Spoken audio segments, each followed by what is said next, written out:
Good morning, good afternoon, or good evening, whichever may apply to all you wonderful people out there. And welcome to episode 12 of our Mixed Box 11 45 RPM vinyl records collection here at My Media Museum. And we're starting off with Johnny Rivers' Midnight Special. And you might know this song from CCR's cover of it, Let the Midnight Special shine a light on you.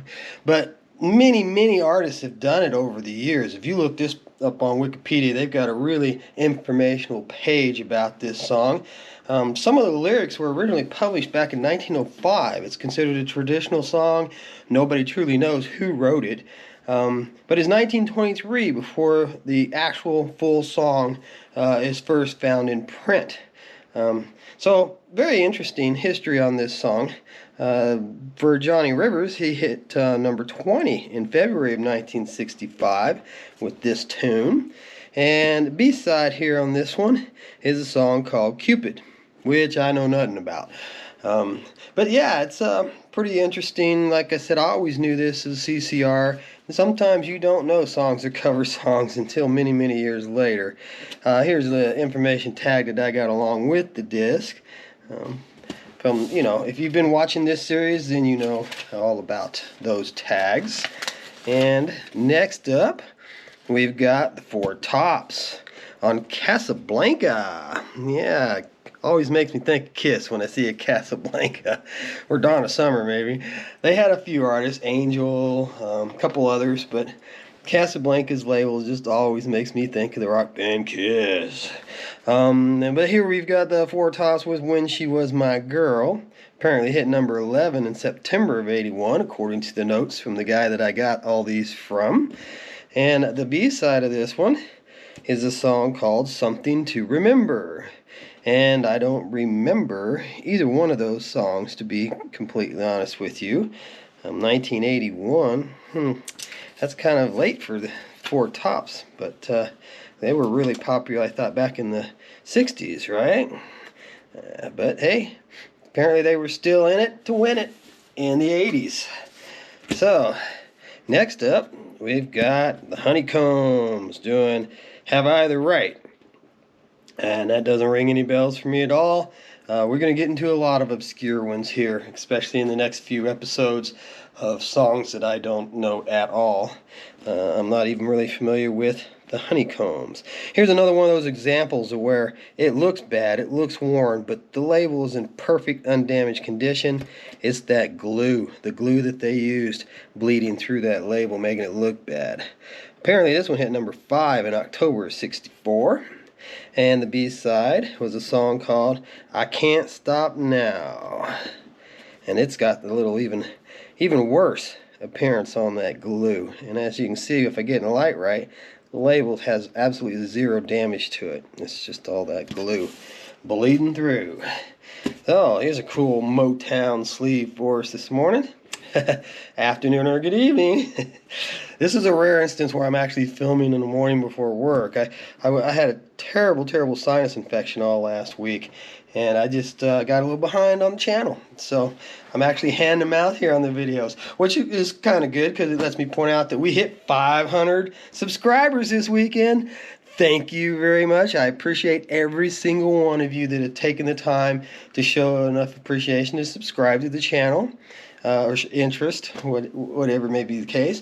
And any thumbs up that I get, I've been getting a good number of thumbs up lately. I appreciate those as well. Keeps me motivated, keeps me going. That's why I'm up here early in the morning today filming an episode for the channel. Keep that momentum going. But here we've got the Isley Brothers doing This Old Heart of Mine Is Weak for You. You notice we got a little bit of a print error there, so there's no T. This old here of mine is kind of comical.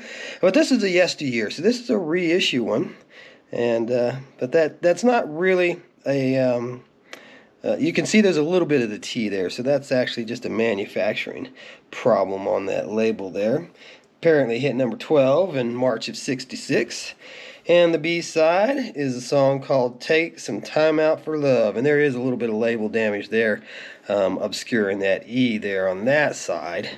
So both sides are somewhat imperfect, but that's okay. It's an imperfect world, isn't it? None of us and nothing I know is perfect. And next up, we've got Lighthouse, One Fine Morning. That's a pretty cool label there. Evolution looks actually kind of like Disneyland, but it's a little more. I don't think that. I don't know if that. I don't know what that is. To tell you the truth, I don't know if they're buildings or trees or what. But that is kind of cool. One that you don't see all the time. You'll notice there's a star print on that. You see those very commonly on DJ discs. They want to point out to the DJ what side of that platter they wanted promoted, and that's what those stars generally almost always mean. So that's another way of finding out what is an A side and what is a B. B side of this one is Little Kind Words, and there again, I've heard of the band Lighthouse. Not to confuse that with Edison's Lighthouse, which I could sing a song or two for you, but Lighthouse doesn't ring any bells for me at all. And next up, we've got these generic sleeves. A lot of these got these generic sleeves. I think they're kind of interesting. Most of the time when I find them for purchase, they're just plain white. But these have got the clear plastic too, which I don't really care for. It's hard to hold them on your thumb and flip through them that way. I prefer those centers to be completely open. But Tommy Rowe doing a song called Everybody. That could be a number of different tunes that pop into my head, but I can't say for sure just what that is. B-side there, Sorry I'm Late, Lisa. Lisa, it's your birthday. Alright, so there's the little information tag from the individual who had collected all of these originally for his own personal collection. And I'm sure, we're up to episode 12. I'm not going to keep repeating myself, so if you want to know the story on where I acquired these, from whom and how, go back to episode 1 and start watching the series from the beginning, please. Here we've got Ned Miller doing From a Jack to a King with some clearly bad label damage, which apparently happened even before he got a hold of it, because he used it to mark his chart position as 6 in January of '63. And that Fabor is an interesting label that I'm not really familiar with. Burbank, California.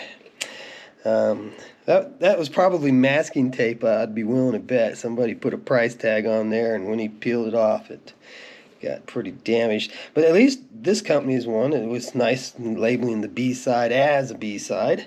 And Ned Miller again on the B-side with Parade of Broken Hearts. So, yeah, it probably did say A-side originally there before that got all damaged.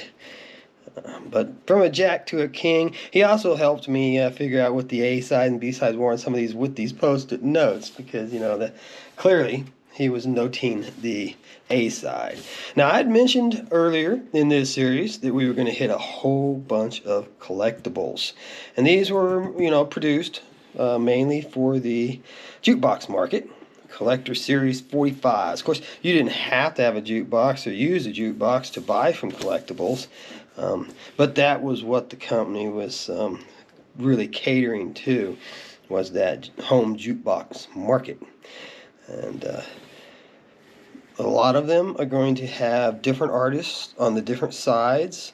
I didn't personally ever deal with this company, just having bought a lot of mixed box 45s over the years and acquired a bunch of material that way. I'm familiar with them being a business and what they were doing, but I never actually did business with them, so I don't know if you could actually contact them and tell them, I want this on the A side and I want this on the B side, because I know there have been companies that did just that sort of thing. You could customize your 45s and have them custom printed for you by some companies. I'm not sure if Collectibles was one that was doing that, or they were just building a selection in a catalog and you could pick, and they were, trying to do their best to market songs. But here in this particular case, We've got the Impressions doing a song called Amen.